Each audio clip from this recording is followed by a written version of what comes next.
Première chose, il faut qu'elle soit elle-même équilibrée. Quand on vit une situation de crise, on change de stratégie juste la période de crise et après on va reprendre un fonctionnement normal. Ça veut dire que si le père ne s'implique pas et que c'est la mère qui, de fait, se retrouve, entre guillemets, disons, l'éducatrice de l'enfant, elle doit en tenir compte en formant l'enfant par rapport à ce qu'elle a. Tout à l'heure, elle a parlé d'entrepreneuriat. La mère peut, dans la mesure de ses possibilités, faire une petite activité qui va compléter les revenus qu'elle a. Ça va lui donner une petite marge. Je sais que ce n'est pas évident, mais la plupart des femmes, elles savent les faire. Dans les bureaux, il y a toujours des femmes qui ont des choses, des petits commerces, même dans le sac.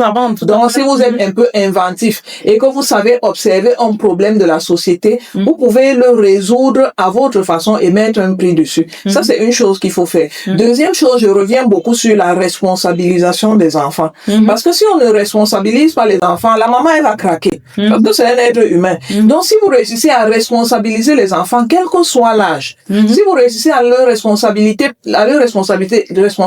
par rapport à ce qu'il peut déjà faire, non seulement ça va vous libérer, mais ça va vous aider à s'occuper aussi de son cadet. La troisième et dernière chose que je veux conseiller, c'est de ne pas hésiter à demander de l'aide. Ça peut être l'aide du mari, ça peut être l'aide des membres de famille. Chez nous, en Afrique, on est quand même encore assez unis. Vous pouvez amener votre enfant passer le week-end, par exemple, chez votre sœur. Que l'enfant aille rester avec ses cousins là-bas, ça vous permet de souffler un peu. Votre sœur même peut venir à la maison, qu'elle s'occupe un peu. Nous avons encore en Afrique ce système D avec les familles qui fait que vous n'êtes pas obligé de tout porter seul. C'est une impression qu'on a, que lorsqu'on dit qu'on est fatigué, on pense que c'est une faiblesse, on va se moquer de vous. Mais vous n'êtes qu'un être humain et à un certain moment, si vous demandez de l'aide, si vous savez associer les membres de famille, quelquefois, on réussit à reprendre un peu de force pour se relancer dans la bataille.